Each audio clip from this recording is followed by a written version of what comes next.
Bulletin की शुरुआत करेंगे इस वक्त की बड़ी खबर के साथ। जिस आरटीओ से आप ड्राइविंग लाइसेंस बनवाते हैं, सरकार उस आरटीओ दफ्तर को बंद करने की तैयारी कर रही है। परिवहन मंत्री नितिन गडकरी ने कहा है कि अगले कुछ महीने में सरकार कानून बनाकर आरटीओ दफ्तर को खत्म करेगी और उसकी जगह कोई दूसरी व्यवस्था लागू की जाएगी। पुणे में गडकरी ने कहा कि आरटीओ में सिर्फ पैसे का खेल चलता है, अब आरटीओ की व्यवस्था को बंद किया जाएगा। ये खुद सड़क परिवहन मंत्री नितिन गडकरी ने कहा। हमारे साथ आज जानकारी के साथ जुड़ गए संवाददाता मंदार गुंजारी, उनसे बात करते हैं। मंदार, इसके पीछे बड़ी वजह क्या बताई जा रही है जिसके चलते सरकार आरटीओ को बंद करने का फैसला ले रही है? नितिन गडकरी का कहना है कि आरटीओ में सिर्फ पैसे का लेन देन होता है और काम कुछ होता नहीं है, काम में देरी होती है और इस वजह से वो आरटीओ बंद करने जा रहे हैं।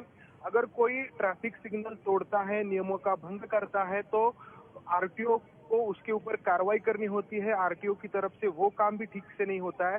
तो नितिन गडकरी का कहना है कि अगर कोई ट्रैफिक नियमों का भंग करता है तो एक ऑनलाइन प्रोसेस की जाएगी, जिसमें अगर आप ट्रैफिक नियमों का भंग करते हैं तो अपने आप आपके घर में आपका जो फाइन है वो आ जाएगा, जिसके ऊपर आपको वो फाइन भरना पड़ेगा। और इस तरीके से जो आरटीओ का काम जो है वो पूरा ऑनलाइन किया जाएगा और आरटीओ ऑफिसेस ही बंद किए जाएंगे। इस दिशा में काम चल रहा है और जल्दी उसको अंतिम स्वरूप दिया जाएगा, ऐसा नितिन गडकरी का कहना है। शुक्रिया मंदार आपका इस तमाम जानकारी के लिए। आरटीओ के अंदर कोई काम नहीं होता है, दिक्कतें बहुत सारी हैं, इसी वजह से सरकार ने आरटीओ बंद करने की तैयारी की है। केंद्रीय मंत्री नितिन गडकरी ने इसके संकेत दिए हैं।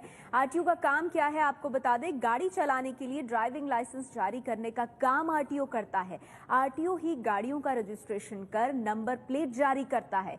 हर जिले में इसका एक दफ्तर होता है। रोड टैक्स इसी दफ्तर में जमा होता है। व्यावसायिक गाड़ियों के लिए परमिट भी इसी दफ्तर से जारी होता है।